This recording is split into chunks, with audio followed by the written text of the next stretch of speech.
Takulandirani ku AMTV Malawi kuchimake kwa nkhani zenizeni. Ngati nkhani imeneyo kuno kulibe, dziwani kuti nkhani imeneyo ndi yabodza. Let us pray. Almighty God, who in your wisdom and goodness has appointed the office of the rulers and parliaments for the welfare of society and the just government of the people, we ask you to behold with your abundant favors your servants, whom you have been pleased to call to the performance of important trusts in this land.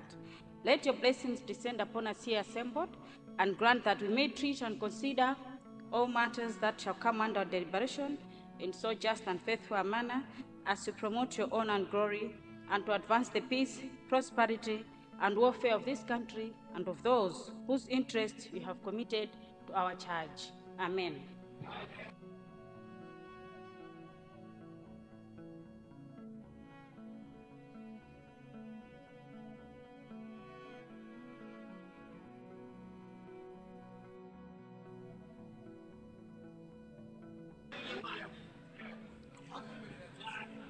General business, communication from the chair. Good afternoon, honorable members, and welcome to this special session where our Minister of Finance is going to present the government budget. I have no communication to make. Government business, 2025-2026 budget presentation. The Honorable Minister of Finance and Economic Affairs to lay at the table the budget documents under Standing Order 137-1. Honorable members, I call upon the Honorable Minister of Finance.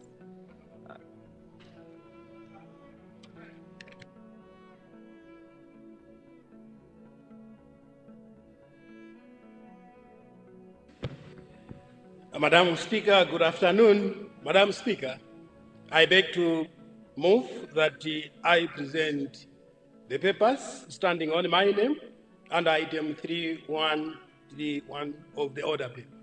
Madam Speaker, I beg to move. Honorable Minister, Sergeant at Arms.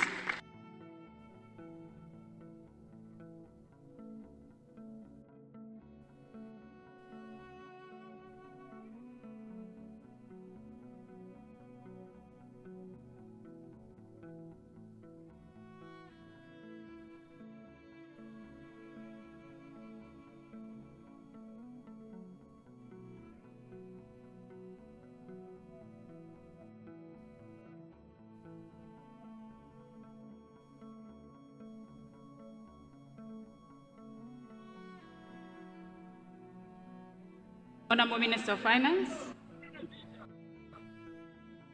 Oh, Minister of Finance.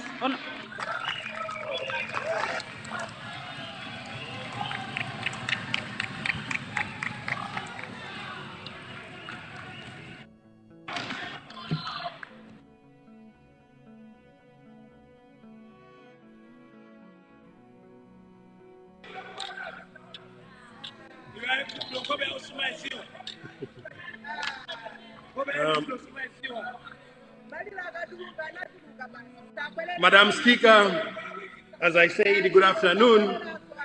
Madam Speaker, I beg to move that the estimates on the recurrent and development current accounts for the 2025-26 budget of the Malawi government be referred to the Committee of the Whole to be considered, vote,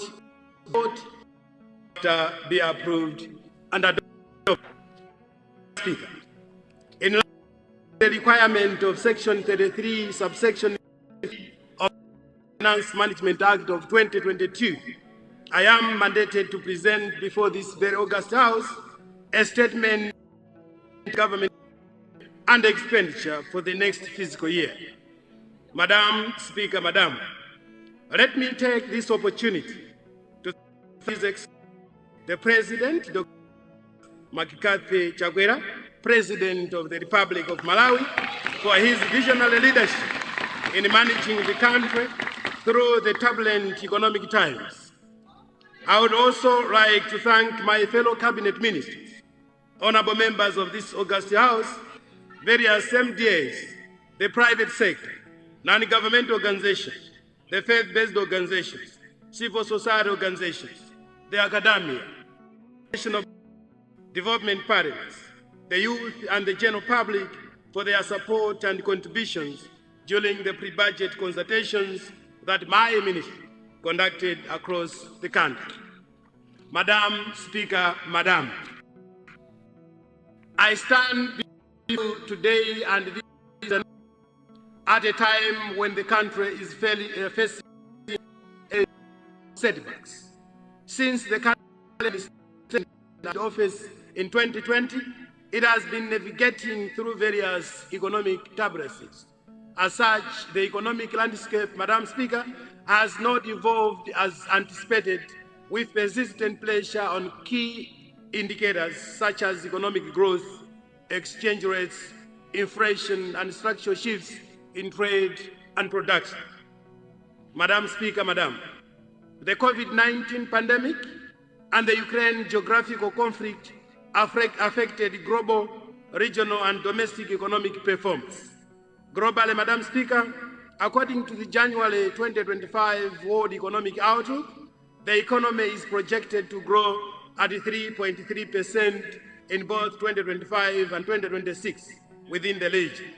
Economic growth has been rising from minus 1.6% in 2020 to 3.8% in 2024, which is still lower than the pre-pandemic growth targets.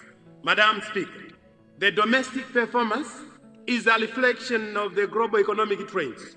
Specifically, Madam Speaker, Malawi's economy registered a slow growth of 0.8% in 2020 due to COVID-19 restrictions, which limited economic activities across the globe.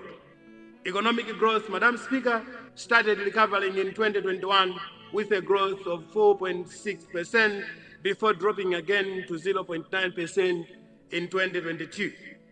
The slowdown, Madam Speaker, in growth was due to the Russian-Ukraine war, which limited the supply of strategic commodities such as fertilizers, petroleum, gas, and pharmaceuticals.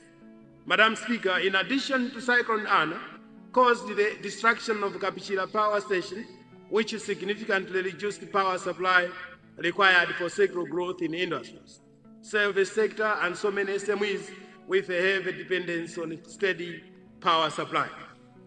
Madam Speaker, in recent years, the country registered a growth of 1.9 and 1.8% in 2023 and 2024 respectively, due to cyclones such as Freddy and El Nino weather-related conditions, which reduced agricultural production.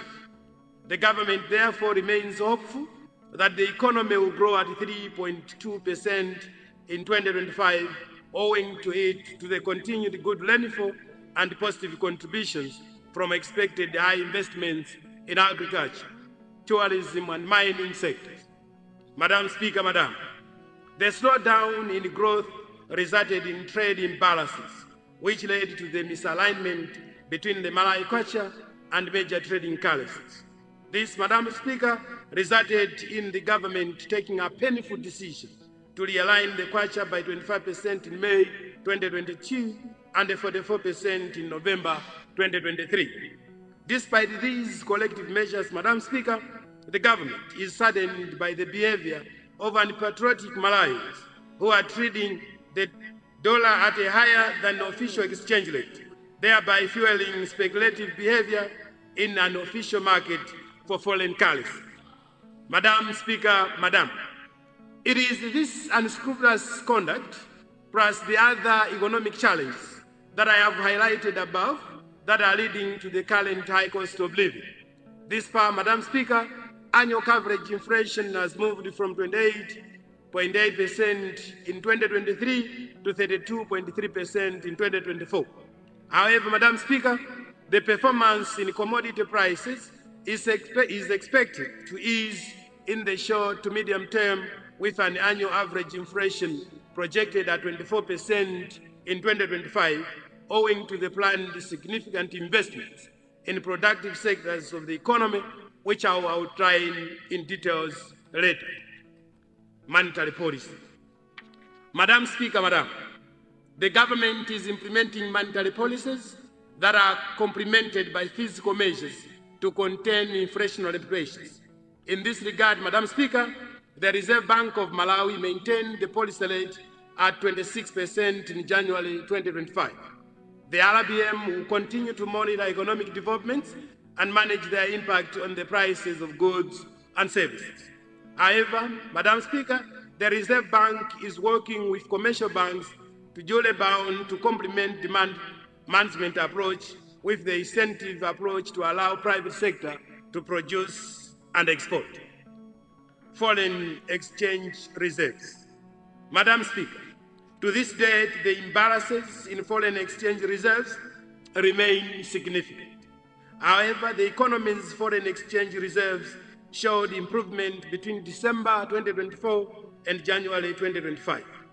To increase foreign exchange reserves, Madam Speaker, government is implementing measures to incentivize productivity, generate foreign exchange, and seal the loopholes in the foreign exchange management.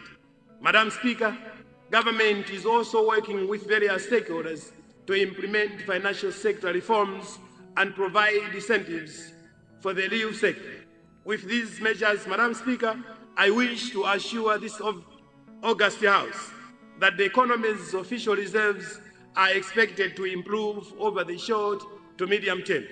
Madam Speaker, Malawi has to produce and export, protect the foreign exchange reserves it generates against the malpractices of the very unpatriotic and speculative businesses that only aim at reaping and destroying our economy for their riches at the expense of Malawians. Madam Speaker, let me make an emphasis here that very soon, government through my ministry will actually announce very strict measures on how we manage foreign exchange in this country, including that imports in this country should be backed by TT copies originated in this country to curb this malpractice that has robbed Malawi the much-needed foreign exchange.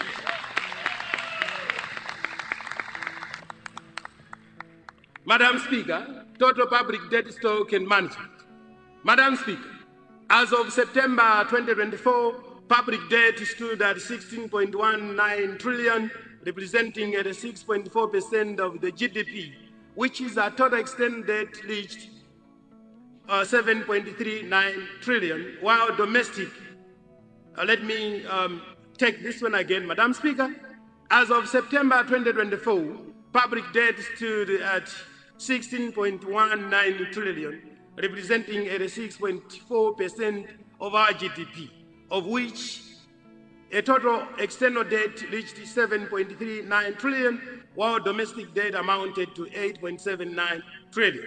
Through physical consolidation and debt restructuring, Madam Speaker, government has demonstrated remarkable effort to ensure the country's public debt becomes sustainable. Government, in principle, has reached agreements with all official bilateral creditors, and it is still negotiating with commercial creditors to restructure debt even more. Madam Speaker, once the negotiations are completed, the initiative will ease the pressure on foreign exchange and provide physical space necessary for productive investment. Madam Speaker, the most ideal way of dealing with the unsustainable debt is by enhancing the country's domestic revenue mobilization to cover government expenditure without resources to further borrowing, a situation which has not been attained due to the many shocks that this country has experienced and affected the economic performance negatively. Madam Speaker, you will note that that a significant proportion of this budget I'm about to present is to cater for interest bill payment on past consumption, on salaries and wages and pensions, budget lines which are mandatory and cannot be reduced. Madam Speaker, to tame the growing debt, government has stepped up its efforts to strengthen debt and cash management.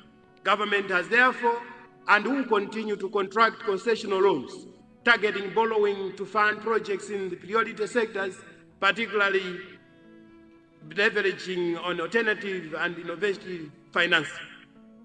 We will ensure that our borrowing targets productive areas to maximize the benefits on our economy. Some of the key measures to contain public debt include the following, Madam Speaker. Commitment controls to contain arrears and limiting issuers of grantees. Madam Speaker, I am pleased this afternoon to inform the August House that government has developed a framework to assess and manage grantees on lending and direct borrowing by state-owned enterprises.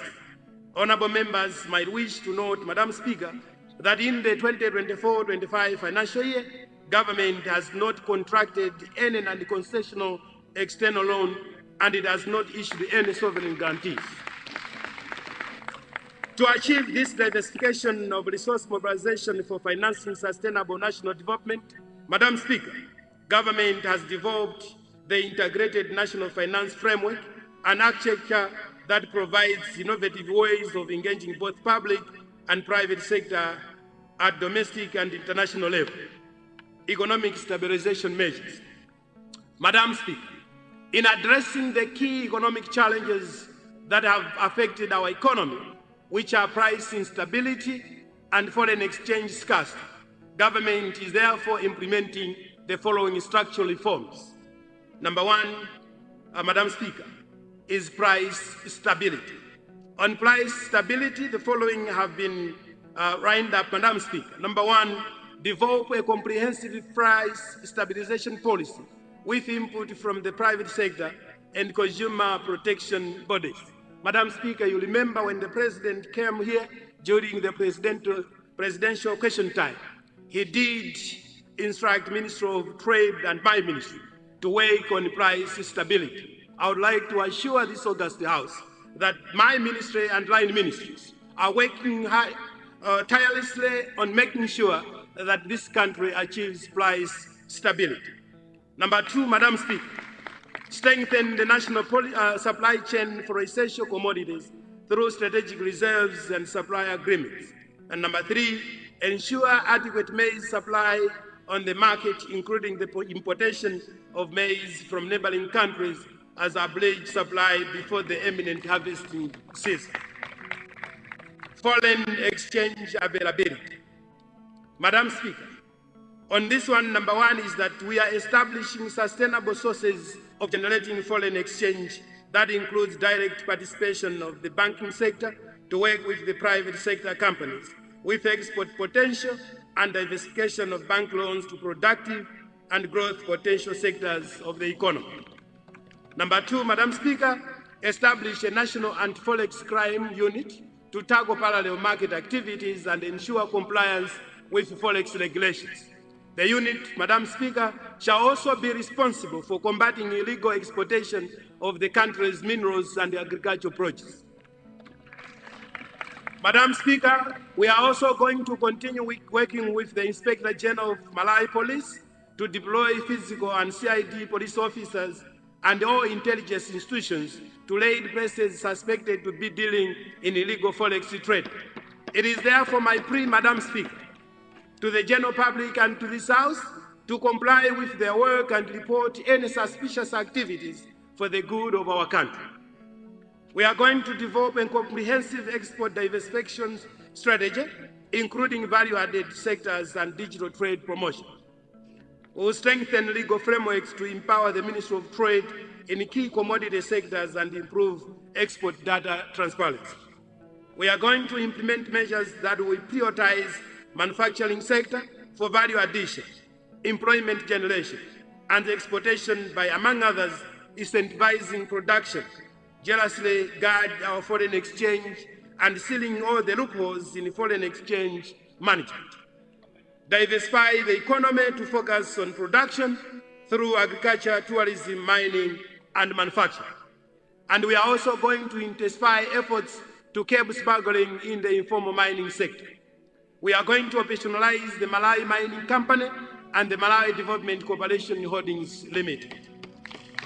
We are going to ban importation of all non-essential commodities which are producible in Malawi and incentivize individuals and firms to venture into local production of such banned importations through various taxation measures.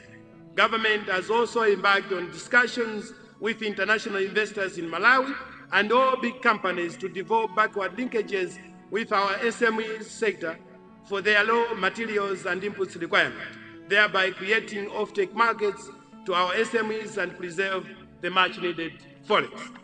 Madam Speaker, as you are aware, the budgets are formulated in line with the first 10-year MIP-1 of Malawi 2063. I would like to assure all Malawians that the government remains committed to achieving its aspirations as attested by His Excellency Dr. Lazarus McCarthy Jagwera, President of the Republic, during his State of the National Address on 14 February 2025, titled, and I quote, "Taking our development forward to continue the progress we have delivered." Madam Speaker, in the same vein, in the 2025-26 budget, it aims to continue financing key existing and emerging projects in all districts as highlighted by the President. Therefore, Madam Speaker, this budget is guided by the theme, and this is the theme, Madam Speaker, consolidating gains, strengthening resilience and inclusivity for accelerated socio-economic transformation.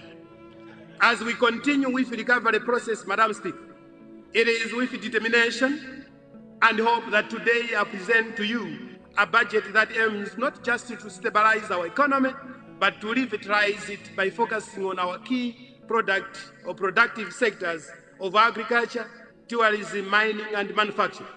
As such, Madam Speaker, there is need for concerted efforts to further strengthen resilience against the economic challenges that the country is facing, because without microeconomic stability, our efforts to revamp it will be futile.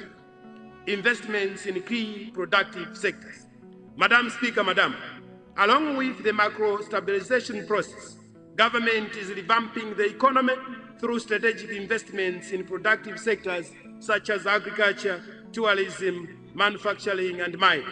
As such, Madam Speaker, the 2025-26 budget has been designed to significantly finance these growth-propelling sectors, details of which I will outline later in this statement. Madam Speaker, as such, the ATM strategy will remain crucial to achieving food security, ensuring sustainable sources of foreign exchange generation, and ultimately drive economic growth. Consequently, Madam Speaker, inflation will be contained and start its downward trajectory. This budget, therefore, Madam Speaker, has been designed to deal with the actual problems more than just the symptoms. The 2024-25 budget performance. Madam Speaker, I would like to briefly present the 2024-25 budget performance to the August House. In the fiscal or financial year, the total revenue, including grants, is estimated to close at 4.35 trillion, representing 23.2% of GDP. Domestic revenue, Madam Speaker, is expected to reach 3.11 trillion, of which tax revenue is estimated at 2.99 trillion and 125.13 billion is other revenue. Madam Speaker, improving domestic revenue mobilization is key to addressing government spending needs.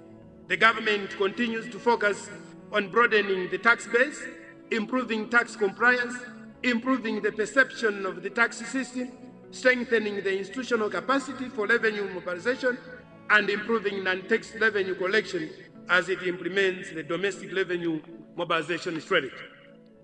Expenditure performance. Madam Speaker, total expenditure for 2024-25 financial year is projected to close at 6.14 trillion, representing 32.8% of GDP. The expenditure comprises 4.52 trillion in recurrent expenditure and 1.62 trillion in development expenditure. The development expenditure comprises 314.13 billion from domestic revenue and 1.31 trillion from foreign resources. Madam Speaker, the current expenditure for 2024-25 financial year comprises 1.31 trillion for compensation of employees and 1.02 trillion for use of goods and services, 1.46 trillion for interest payment, and 378.50 billion for grants to other general government units, and 317.06 billion for social benefits, and 34.44 billion for other expenses. Physical balance. Madam Speaker, based on the preliminary outturn of revenue and expenditure in the 2024-25 financial year, the overall deficit is estimated at 1.79 trillion, representing 9.6% of the country's GDP. The deficit, Madam Speaker, is therefore estimated to be financed through domestic borrowing amounting to 1.59 trillion and foreign borrowing amounting to 196.49 billion. Progress on selected key achievements in 2024-25 financial year. Madam Speaker, despite the challenges that the economy has been encountering, remarkable progress in a number of sectors has nonetheless been registered. I would therefore, Madam Speaker, like to present some of the milestones that have been registered in various sectors as follows. The health sector. Madam Speaker, improving the health and well-being of all Malawians by providing equitable, equality, and accessible health services is the catalyst of human capital development, which is the determinant of a productive labor force. Madam Speaker, government is focusing on enhancing health infrastructure development, providing quality health workforce, improving health financing, and fostering good governance for sustainable health outcomes.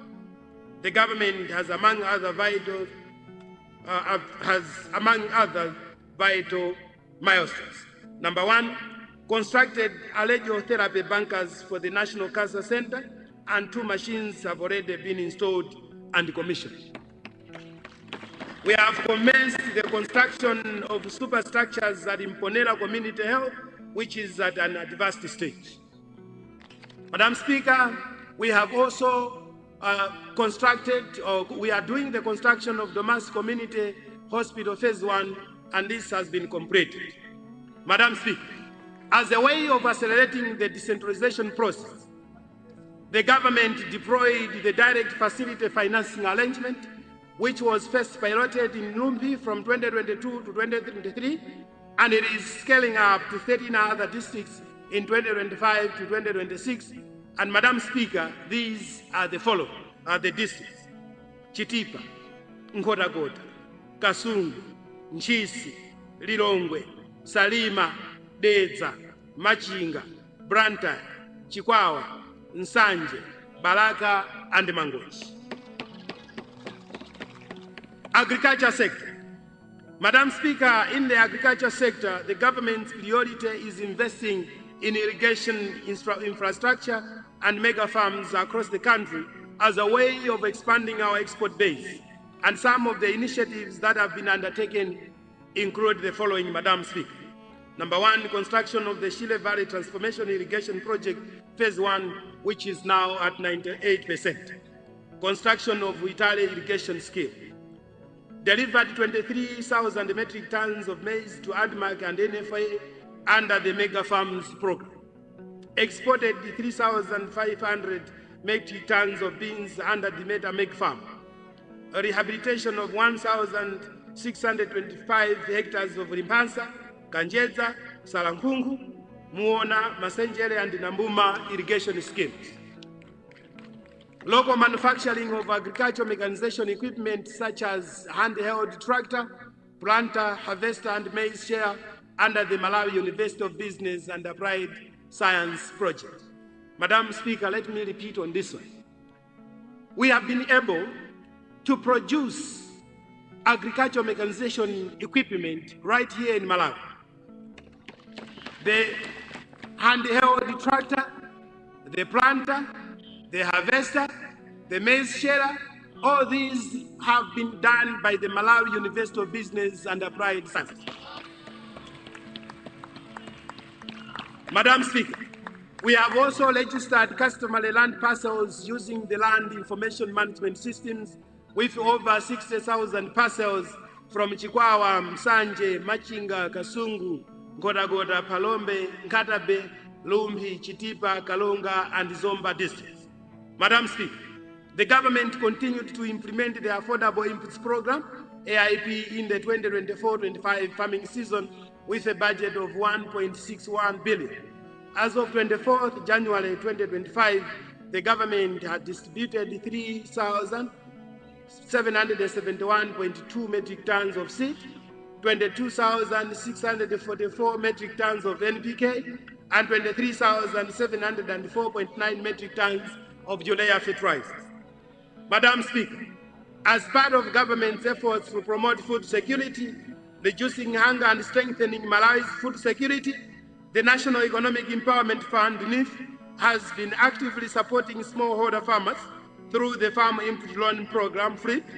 As of February 2025, NIF has successfully distributed 18,908 metric tons of fertilizer, valued at 65.1 billion, to 65,834 farmers. These efforts reflect the government's commitment to enhancing agricultural productivity and ensuring sustainable food supply for all Malawians. Madam Speaker, in order to increase agricultural productivity, the government is also investing in the promotion of mechanized farm operations by establishing hiring centers within the agricultural development divisions. To this end, Madam Speaker, 8 machinery sets have already been procured. Madam Speaker, the government continued to commit resources to promote livestock development in the country through good extension advice on improved management practices. As a result of this, Madam Speaker, cattle population increased by 4% from 2,187,583 cattle to 2,269,055. Goats and sheep population both increased by 8%. Pigs increased from 11,507,091 to 12,475,657, and indigenous chicken increased from 103,397,473 to 113,860,549. Tourism sector. Madam Speaker, the government prioritizes the promotion of tourism for the country's socio-economic development by focusing on executing a robust marketing framework, conducting promotional activities, collaborating with key market representatives, and utilizing tourism levy funds for effective marketing. The contribution of the tourism industry represented 4.8% and 5.4% of the GDP in 2023 and 2024 respectively. The following are some of the key achievements in the tourism sector. Completion of designs for a mid-market eco-lodge at Wangombe, Rumen.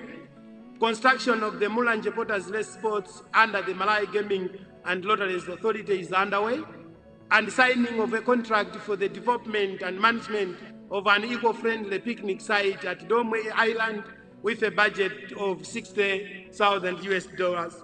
Madam Speaker. Madam Speaker, targeted campaigns have been launched in countries such as the United Kingdom, the United States of America, Germany, and the Netherlands, showcasing Malawi's unique attractions, including Lake Malawi, wildlife safaris, and cultural heritage. Innovative marketing promotion activities have also been piloted, such as advertising through international football clubs and taxis in London and Germany. Mining sector. Madam Speaker, the government is committed to ensuring that Malawi derives maximum benefits from its mineral wealth. Thus, the government undertook the following, Madam Speaker: operationalizing the Malawi Mining Investment Company, which is a subsidiary of the Malawi Development Corporation. Construction of a state-of-the-art mineral laboratory complex and procurement of laboratory equipment has commenced. Establishment of the Mines and Minerals Regulatory Authority, and we have also successfully negotiated and signed 2 mining development agreements. Formalization of artisanal and small-scale miners. Work is in progress to formalize the following 5 new mining cooperatives: Milepa in Zomba, tigwirizane in Chitimbe, in Baraka, Kasia in Lilongwe, Chinteche in Nkatabe, and Chitanthamapiri in Kasungu. And we have also done the creation of structured market for gold and gemstones. As of November 2024, Madam Speaker, the Reserve Bank of Malawi, through Export Development Fund, purchased 293 kilograms of gold worth 34 billion Malawi kwacha. Transport sector. Madam Speaker, infrastructure development is pivotal to spur economic growth in the country. Thus, the government, through the Ministry of Transport and Public Works, has made tremendous efforts to establish a sustainable, safe, efficient, and reliable transport system. I therefore, Madam Speaker, would like to present to the House progress on some of the transport infrastructure development as follows. Number one, completion of the M1 road from Crossroads to Kanengo with support from the People's Republic of China. Madam Speaker, I want to repeat this call upon this House to verify and walk along on these roads, because the roads that I'm talking about are completed, Madam Speaker. We have completed the M1 road from Crossroads to Kanengo with the support from the People's Republic of China, and indeed, the roads are very beautiful, Madam Speaker. We have completed the capacity improvement of Nzimba Street with funding from the government, the capacity improvement of Kenyatta Road and Shatta Street, the expansion of M1 Road from junction with Baila Hospital and junction with Male Road, commencement of capacity improvement of Kaunda and Chendawaka Road, and construction of Likoma Port is at 90% and is expected to be completed in 2025-26 financial year. Madam Speaker, Madam Speaker, want to highlight that significant progress continues in the rehabilitation of the following projects, Madam Speaker. The M1 road from Kia Junction to Nzimba Tenof and Kacheche to Chiweta. Kapatenga Nkota Dwangwa, the M5 road. Msipe Chingen Liwonde road, which has commenced. The phase 1 of upgrading the Ncheu Tsangano Neno Mwanza road. Upgrading of Cholo Makwasa Muona Bangula road. And upgrading of phase 3 of Chitipa Ilomba road. And finally, Madam Speaker, the Cholo Tegerani Makanga road. Madam Speaker, the country in 2024 witnessed the resumption.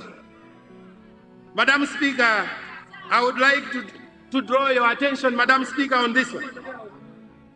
Madam Speaker, the country in 2024 witnessed the resumption of train services between Blantyre and Lilongwe following the completion of rehabilitation of Nkaya-Lilongwe railway line. In addition, Madam Speaker, the construction of Malaga-Bangula railway is in progress. Education sector, Madam Speaker.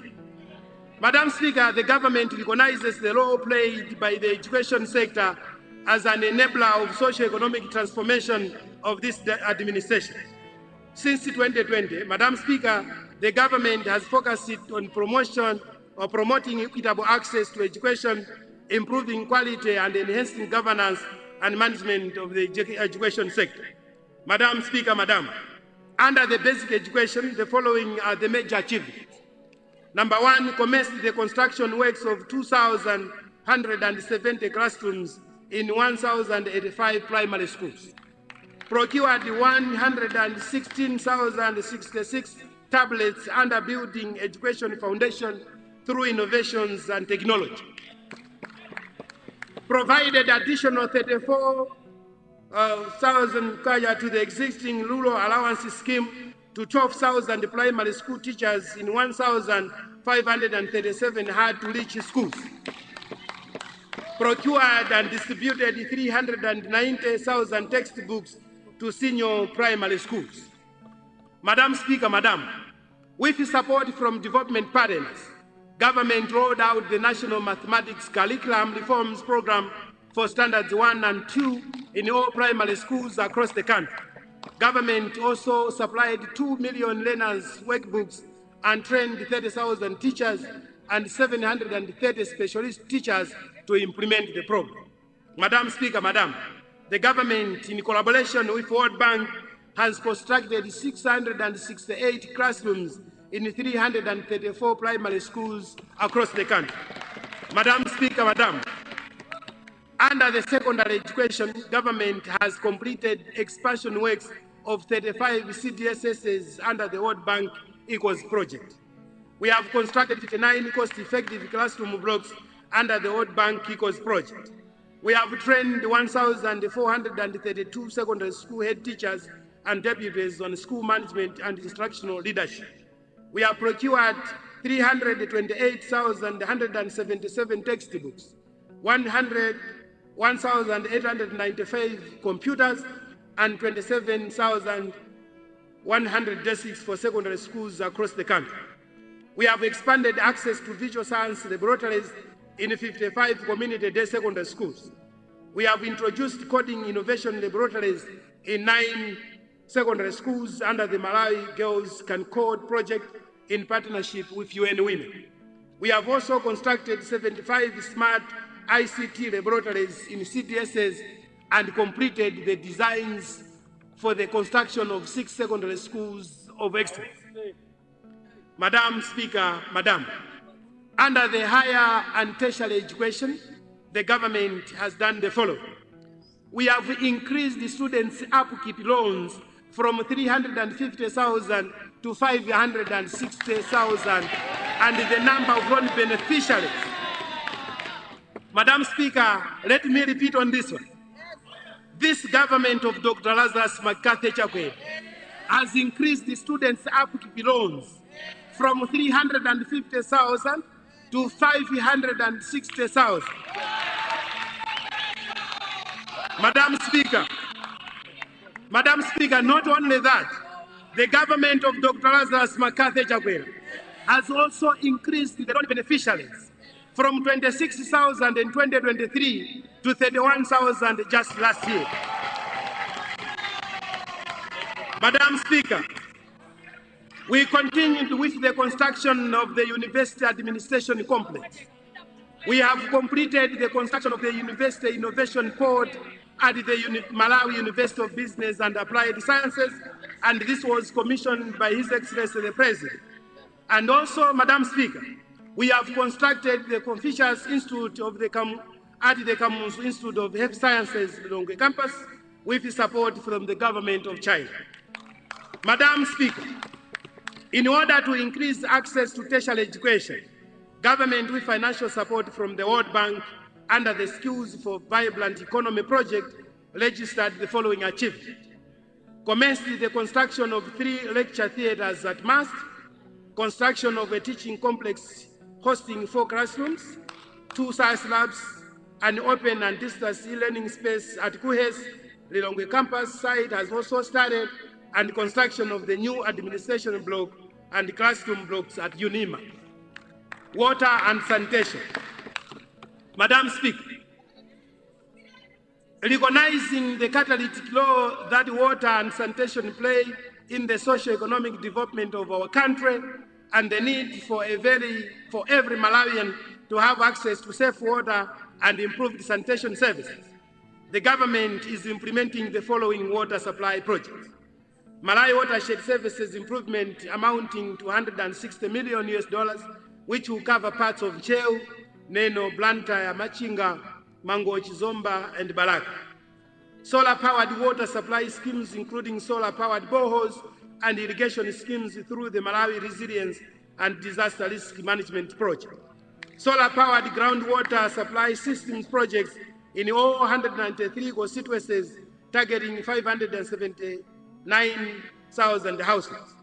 Kolongo multipurpose dam water supply and irrigation project, targeting 191,000 beneficiaries.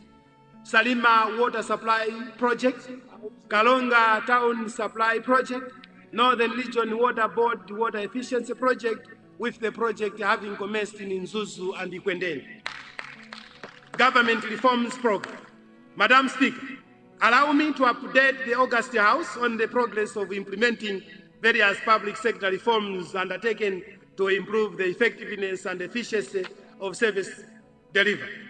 the public financial management reforms. Madam Speaker, to facilitate the attainment of sound financial management, government will continue to implement public financial management reforms outlined in the public finance management strategy.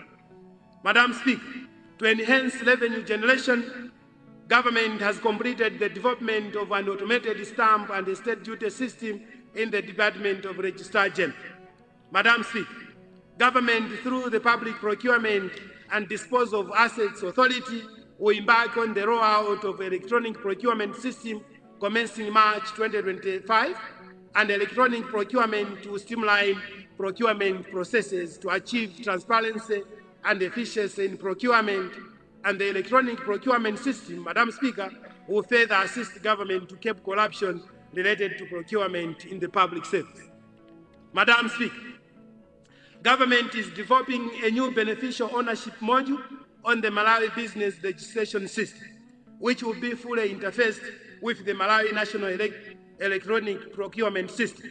With this integration, Madam Speaker, the Public Procurement and Disposal of Assets Authority will be able to access beneficial ownership information for companies participating in public procurement.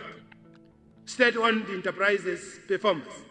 Madam Speaker, government continues to strengthen its oversight role over state-owned enterprises through monitoring performance, implementing necessary reforms, and ensuring remittance of returns to its investments in state-owned enterprises. In light of the above, Madam Speaker, I am pleased to report to this august House that some state-owned enterprises have registered good performance from loss-making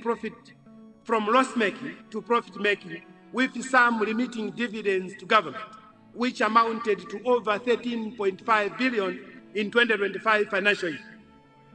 In this regard, Madam Speaker, I would like to commend the following state-owned enterprises for their continued remittance of dividends: the Malawi Communications Regulatory Authority, the Malawi Gaming and Lotteries Authority, the Malawi Bureau of Standards, Tobacco Commission, the National Construction Industry Council, the National Oil Company of Malawi, Lilongwe Water Board, Air Cargo Malawi, Malawi Accountants Board, Airport Developments Limited, and Umoti Holdings Limited, among others. Madam Speaker, I think this part needs to get attention of the general public and this House. We used to have state-owned enterprises that used to make perpetual losses in this country. But as we report now, Madam Speaker, the above mentioned and listed SOEs are now making profits, and they are able to remit dividends. Madam Speaker, I am delighted to report therefore that government has successfully Madam Speaker, I am delighted to report that government has successfully negotiated the renewal of the Malawi Airlines management contract with Ethiopian Airways, which will be signed this year. The new agreement aims at enhancing operational efficiency, financial sustainability, and the strategic positioning of Malawi Airlines as a key regional aviation hub of connectivity in Southern Africa. Madam Speaker, to support the accomplishment of this strategic direction, the government has put in place significant investment plans to modernize our airports, including the construction of Air City at Kamuzu International Airport in Lilongwe through a private-public partnership management, and the government has also put aside resources for establishment of the Malawi Air Cargo Airline. Madam Speaker, the rejuvenation of NIF into a revolving fund has spurred economic growth in key economic sectors through the provision of crucial financial support to farmers and micro-entrepreneurs. To date, Madam Speaker, NIF has disbursed over 200 billion through both cash and farm input loan products. As many as 210,000 Malawians have been served, and an average loan collection rate of 80%. This, Madam Speaker, is unprecedented. Madam Speaker, the efforts of the government to reach out and economically empower the ordinary and marginalized Malawians cannot go unnoticed. Government has continuously supported the National Economic Empowerment Fund by injecting 180 billion in just 4 years, Madam Speaker. As you are aware, Madam Speaker, government established Malawi Development Corporation Holdings Limited to spearhead investments in the strategic sectors. Currently, Madam Speaker, the company is in discussion with various investors in the transport, agriculture, food processing, and mining, among others, to roll out its operations in these strategic sectors. And meanwhile, various business cases, Madam Speaker, from investors are being reviewed. Simply put, Madam Speaker, MDC is back. Madam Speaker, as this August the House is aware, Madam Speaker, in 2023-24 financial year, government restructured the ADMAC Limited, resulting into a right-sized workforce and a more commercial-oriented organization. Government continues to support ADMAC in its commercial drive to not only trade in maize, but also to go into crop production, value additions, and trading in other commercial commodities, thereby transitioning into a lead aggregator of agricultural commodities and contributing towards food stabilization. Information and digitalization reforms. Madam Speaker, to achieve improved operational efficiency, the government is in the process of amalgamating ICT-based institutions which provide similar services to the general public. As part of this process, Madam Speaker, government is acquiring Malawi Telecommunications Limited, which will be merged with the Malawi Digital Broadcasting Network, ESCOM Optical Fiber Communication, and Government-Wide Area Network. Madam Speaker, this amalgamation will streamline operations, enhance service quality, and optimize resource utilization through building a more resilient and interconnected digital infrastructure, thereby ensuring that Malawi's digital future is both robust and sustainable. Integrated financial management and information systems, SAP-based IFMIS. Madam Speaker, government will continue building on the gains that have been registered from implementation of the SAP-based IFMIS. In the 2024-25 financial year, the following milestones relates to, number one, expanded transaction coverage to include foreign missions transactions, local council transfers, debt transactions, and all central government ministries, departments, and agencies. Introduction of revenue management module and IFMIS MRA interface. Madam Speaker, the core banking system within RBM called FlexCube was upgraded to directly interface with IFMIS, resulting into efficiencies in payment processing and reconciliation. Additionally, Madam Speaker, the IFMIS data center within Capitol Hill has been completed and is currently also hosting other systems for National Legislation Bureau, Department of Disaster Management Affairs, and Malawi Revenue Authority. In the 2025-26 financial year, Madam Speaker, government will introduce the Human Capital Management module for payroll processing to replace the HIMIS for better management of the civil service workforce, including payroll and pension processes. Government will also, in the 2025-26 financial year, begin upgrading the IFMIS for local councils following a successful business process re-engineering. The upgraded system will bring about efficiency in accounting for expenditures and revenues in the local authorities, poverty reduction, and social protection. Madam Speaker, the social cash transfer program has reached over 298,449 households nationwide in all the 28 districts. However, Madam Speaker, retargeting of beneficiary households is underway, and the targeted total number of households is being estimated at 382,457. Madam Speaker, the Climate Smart Enhanced Public Works Program is focused on building community assets through watershed management interventions. The program Madam Speaker, is targeting over 520,000 ultra-poor households across the country, which contain members with labor capacity and are not on social cash transfer program. The 2025-26 budget. Madam Speaker, now allow me to present to this August House the 2025-26 fiscal targets and the assumptions underpinning the estimates. Major assumptions for the 2025-26 budget. Madam Speaker, the 2025-26 budget has assumed a fiscalized real GDP growth rate of 3.4% and average inflation rate of 22.3%. Total revenue and grants. Madam Speaker, total revenue and grants for 2025-26 financial year are estimated at 5.58 trillion, representing 21.5% of our GDP. Domestic revenues are estimated at 4.44 trillion, representing 17.1% of our GDP, of which tax revenue, Madam Speaker, are estimated at 4.33 trillion, and other revenues being projected at 106.02 billion.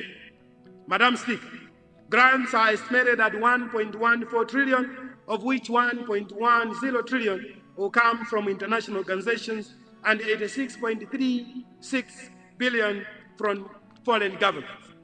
Expenditure. Madam Speaker, total expenditure for the 2025-26 financial year is projected at 8.05 trillion, representing 31.1% of our GDP.